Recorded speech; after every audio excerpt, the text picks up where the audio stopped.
everybody. Coach May here. We have a very special guest on the Assabet Valley Baseball Show today. He's a Hall of Famer for the Reading Phillies.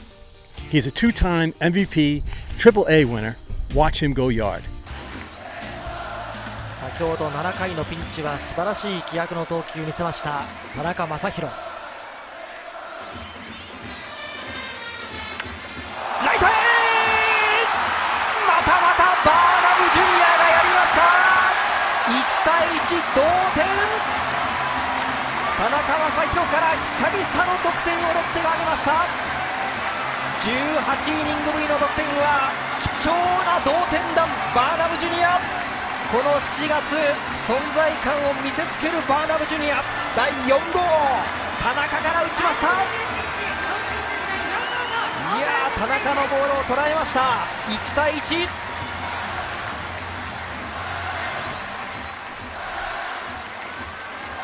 やーここ最近何かをやる男ですねバーナムジュニア。この田中のこれ変化球ですスライダーですね、スライダーがやっぱりちょっと甘く入ったんですけどね、でも田中の守備状態としてはね、やっぱり守りに入ってるんですよね。で前の回もそうだったんですけどなかなかストレートをね、使ってこないんですよ。Gary, that was a full house that night. Glad to see you on the show. Yeah, super cool, Bill. I mean, to play ball in Japan and hit a home run it's an out-of-body experience. You could see by my celebration at the end that, yeah, man, I was just on cloud nine at that point. Now, the credentials, we could go on all day, Gary, on your credentials, but you played in Europe, you played in Taiwan, Japan, you played for major league affiliates, the Phillies, the Reading Phillies, you're in their Hall of Fame. You've played for Toronto, Oakland drafted you, Chicago Cubs drafted you, so you bring a lot of credentials with you today. But could you maybe give us some insight for the players here in the high school on the things that you had to work, the hard work that had to go in to have these types of accomplishments? Yeah, absolutely, Bill. I mean, you know, when you talk about getting better as a baseball player, you know, a lot of people refer to, you know, practice, and most of this practice stuff happens, you know, in a team setting at a local park, you know, in a structured time frame. But, you know, with what's recently gone on, you know, players now have to be a little bit more innovative, practice on their own, think of drills that are going to get these guys better. So that way when you know, all this stuff goes away and we're now back on the field, you really haven't missed a step. So today I brought to you guys some drills that we can practice alone and anywhere in your hometowns, and all you need really is a ball and a glove. That can make you a better baseball player.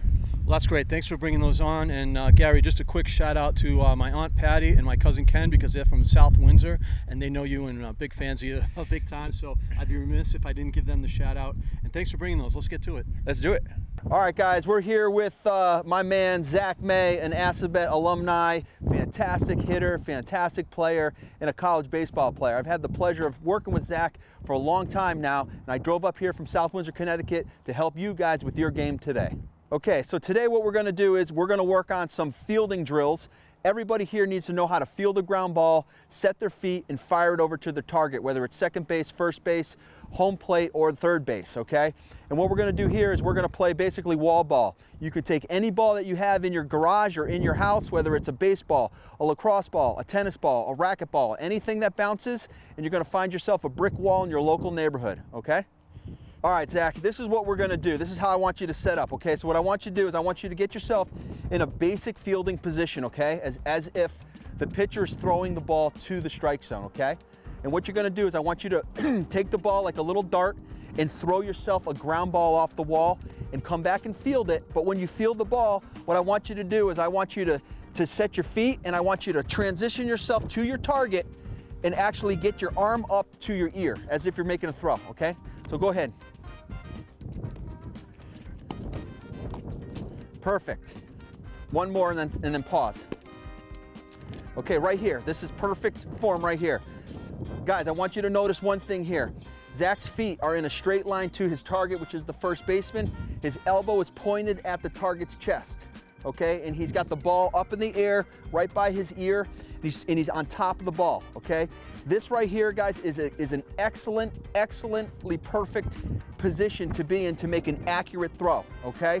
A lot of times what happens, especially with you young guys, is this front arm is gonna swim, okay? I call this the swim technique. And what happens here is this arm goes flying out this way, okay, and the ball sails on you, okay, you're gonna airmail the first baseman if your throw is to the first baseman from shortstop, okay? So this front elbow, this front glove is absolutely vital in making an accurate throw, okay? So every time you do this drill and you set your feet, you point that elbow right at your target, okay? That's gonna give you a much better position to make that accurate throw, okay? Huge key point. Let's go back to the drill. Okay, throw a couple balls off there, Zach. Okay, stop. Okay, now what I want you to do is, what we're gonna do here is, we're gonna add a little bit of some side work, okay? So what I want you to do, Zach, is I want you to kind of start over on this side, throw the ball on an angle to yourself, so that way you have to move, you have to shuffle to your right side to get the ball, okay? All right. Take it on the backhand? Yes, sir. Okay, good. This is baseball, boys. We're never gonna do it right every single time. Good, backhander. Get yourself in a ready position to make the throw. Boom, good, there you go. Couple more. Boom, as you can see, guys, Zach is throwing this ball so he can give himself that backhanded ground ball, okay, and make that backhanded play. One more, Zach. As you can see, guys, nobody is ever perfect in any of these drills we ever do. Nobody is perfect in baseball. And if you are not making mistakes, guys, while you're practicing out there, you're not pushing yourselves far enough, okay? Get comfortable and have the courage to make these mistakes, okay? Really try to stretch yourself out there, guys, because we want to get you better. Let's give yourself some front side throws. Zach, go ahead. So you're moving to your left. Boom. Okay, good. Notice how Zach circles around, gets his footwork under him, and is in a straight line with momentum towards his target, which is first base right now. He's throwing himself on an angle. Boom. There you go. Good, Zach. This is a simple wall ball drill, guys. Can be done anywhere you can. There you go. Good. Once we do maybe 50, 75, 100 of these, okay, and you feel yourself comfortable, then what you're gonna wanna do now is put a little pressure on yourself, okay? So you're gonna wanna get yourself to about a 1 minute, all right? Do a 1 minute drill in which we're gonna count the number of times, okay, that Zach actually can field the ball, throw it back to the wall, and catch it again, okay? This will give you the feeling of a little bit of added pressure, a runner coming down the line, because you obviously need to know that you have to make a smooth field, a good set, and a good throw. All right, start, there we go, there's one. Good job, Zach. 2, 3, come on, 4, 5, 6, good, 7, 8, nice and easy, come on, 9, 10, 11, 12, 13, 14, 15, good job, 16, 17, 18, 19, 20, 21, 22, 23, 24, 25, nice, backhand, 26, 27, 28, 29, come on, hang in there, 30, 31, come on, keep going, 31, okay, excellent. As you can see, guys, we did 31 throws against the wall with perfectly clean fielding position, okay? Now, if Zach wanted to make this more difficult on himself, he could simply throw the ball on a little bit of an angle and move himself to the right and move himself to the left. On a couple of those, you saw a backhanded catch. Outstanding. That's exactly what you guys want to work on to become better infielders, because we are all fielding balls, making great throws as quickly as possible. That's going to save your ball team. That's going to save your team a lot of runs, and that's what's going to win championships, guys. Defense wins championships, okay? Thanks. All right, guys, we're back here. I'm going to show you guys a couple quick drills you can do alone to strengthen your forearms with just a baseball bat, okay? The first drill we're going to talk about here is just the basic windshield wiper, okay? Hold the bat straight out. If you're left-handed, you grip properly. If you're right-handed, you grip properly, okay? So I'm a left-handed hitter, so I'm going to grip like this, and I'm just going to simply go out like this. Notice, guys, my arms aren't bent. My arms are out straight, locked, and I'm working my forearms. If you want to make it a little bit more difficult, add yourself a donut on the bat, okay? Don't count the reps, just go for the feeling, okay? Once these start to burn, you're gonna work yourself into the burn, okay? That's what's gonna be more important for you, okay? The next drill you're gonna do is, if you can do it one-handed, go for one-handed, okay? 90-degree windshield wipers, okay? Switch on the other side, and come up, okay? The next thing we're gonna do, guys, is called javelins, okay? Take the bat to your side and curl it up. You're gonna be working the back side of your forearm as well, okay? Forearms, guys, incredibly important as a baseball player. Not only for hitting the baseball, but for also throwing the baseball, okay? So you wanna work yourself into the burn, all the way up, all the way down, all the way up, all the way down. Don't let the bat swing you, you swing the bat. You control the weight of the bat, okay? We're gonna do what's called a stride and a pivot, okay? So you're gonna sit the bat behind your waist, okay? And you're gonna stand up to bat just like this. And what we're gonna do is we're gonna stride and we're gonna pivot, okay? What this is gonna do, guys, this is gonna help get your lower half, get your feeling in the lower half of what it feels like to hit the ball with just your lower half. Stride and pivot, okay? Stride, pivot, okay? And what you want to focus on is getting that back leg to pivot, getting that nice back-shaped L, a nice stiff front side, and a closed front toe, okay? A couple more here.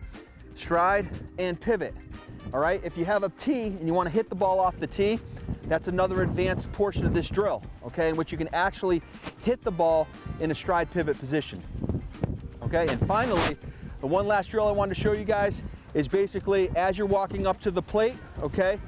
Basically dry swings. However, it's going to be something like a game time dry swing, okay? So you walk up to the plate. Number 1 is your feet. Number 2 is your knees bent. 3 is going to be your hands right up by your ear. 4 is going to be the timing of your swing. You're going to tell yourself, I'm going to drive the next strike right back up the middle, okay? And number 5 is going to be the actual swing, which is the chin on your front shoulder all the way to the chin to your back shoulder. Okay, so it's going to go something like this, okay? Here and swing, okay? So let's walk through that again. Here we go, ready? I'm in the game. I get my feet, I get my knees, I get my hands, I get my timing. I'm gonna drive the next strike right back up the middle. Now I'm gonna swing shoulder to shoulder. Bang, okay? Just trying to create some muscle memory with your brain so that way you guys can count in sequence while you're out there on the field in a proper way so that way you can remember it and your information does not get disorganized in your brain, okay? That was outstanding. Gary, thank you so much for taking the time, coming up all the way from Windsor, Connecticut to basically parts unknown here, but we're in the Assabet Valley Network. Thanks a lot for coming up today and showing us these skills, especially during times like this in a pandemic. What do you think are some of the key things that the players are working for towards summer ball that they should be doing right now, aside from the skills that you showed us today? Yeah, I think one of the biggest probably thing, you know, a 12, 13-year-old kid needs to do is every day when they wake up, think about getting outside and conditioning your body. You know, we live in a society where you can just simply entertain yourself the entire day, never move 2 feet and eat the entire refrigerator, you know, from the whole thing, you know. And that could possibly be the number one most destructive thing to becoming a better baseball player, is to just veg out in front of a TV and to click buttons all day and to watch TV and to play video games and basically do absolutely nothing. So my suggestion to any kid that's out there, no matter how old you are, is to wake yourself up, put a ball in your glove, go to a local park, a brick wall, throw the ball off of the wall like we showed you today, grab a bat, do some dry swings. If you have a soft toss net or you have something to hit into, that's even better for you. A lot of players that I knew that did not grow up with the resources we have, what they would do is they would roll up socks. They would roll up 2 socks, they'd put them on a tee, and they'd literally hit them into like a basement wall or something. Sure. There's so much stuff you can do by yourself. We only tapped into a couple things today, but there's so much stuff you can do as a pitcher to get to balance points, and you can always use like a rolled up socks as a ball. So that would be my suggestion to any of the kids out there, is to get yourself moving and basically get yourself ahead of the kids that aren't, because there are a lot of kids that aren't doing anything. That's great. All great points. Gary, I'd be remiss if I didn't ask you a couple of professional questions. You were in spring training with Ken Griffey Jr., and you're very quotable. I remember you saying a couple things like you've got to have a backyard to go yard, things like that. Yeah. What are some of these things that you heard that for entertainment purposes that you could share with us right now? Yeah, it was super funny. I'll never forget it. It was 2004, and I was in Major League Spring Training with the Cincinnati Reds, and wow, there was Ken Griffey Jr., man. And, you just watch that guy out there, and he's hitting ball after ball over the fence, and it's so easy for the guy.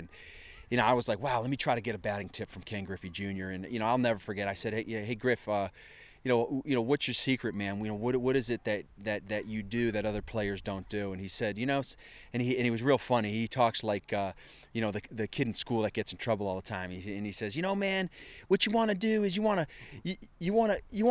put a little bit more food on your plate, man, because you got to have a big backyard to go yard, man. So I suggest just eating a little bit more and putting some pounds on you. And I'll tell you what, I cracked up laughing because it was just super funny in the moment. And it just goes to show you that some of these guys, man, they're just so talented. They don't really have an explanation for it. They're just simply gifted, and this is the way it's going to be. And I'm poetry in motion as you watch me play, and that was him. And he always seemed to keep it loose. And same thing with you. When we go on and we take a look at your baseball page, we see a lot of videos of you having fun. And Coach is always talking about you as a person that had fun. And could you talk about that too, as far as in the game, especially in the game of baseball? Yeah, absolutely. I mean, if you're putting the work in practice, and you're putting the commitment in, the dedication, and you're really dialed down, I'll tell you what, the more you trust yourself, the easier it is to be loose and just go out and have a good time. Be as silly as you can, because the game provides enough stress and enough pressure that it's just the obvious. I always wanted to be that guy that was going in the opposite motion, trying to keep guys loose, because I always felt the looser they were, the more the athlete's going to show up. So, if I'm coaching younger kids, I'm reading a joke 10 to 15 minutes before the game starts. I want to see smiles. I want to see guys cracking up laughing, because trust me, when all the championship teams I was on, we had characters that were just super loose and funny. Now, living in New England and the Northeast, we've watched a lot of Boston Red Sox games, a lot of New York Yankee games, and we always joked about a time with Jeter being the shortstop and who would want to be in the Yankee organization as a shortstop at that time. And you had the distinction of having some great players ahead of you. You had Ryan Howard in Philadelphia, you had Delgado in Toronto, and you made a lot of adjustments. You ended up taking those adjustments going to Japan, playing with Bobby Valentin. Could you talk about making adjustments and in times of when times could be hard? Yeah, I mean, that's a great point, Bill. I mean, one of the points I would want to make to any young kid out there, we live in a specialized world now, where people say, oh, what sport do you play? Oh, I play baseball. I plug in 365 days a year, and this is the team I'm on, and this is what's going to happen. Well, my point would be about making adjustments is, if you're out on the ball field, take ground balls at shortstop, take fly balls in the outfield. Get yourself a catcher's mitt. Get behind the dish. Okay. If you have a desire to throw strikes, get on the bump. Start throwing. Okay. Because versatility is going to get you in the lineup. Okay.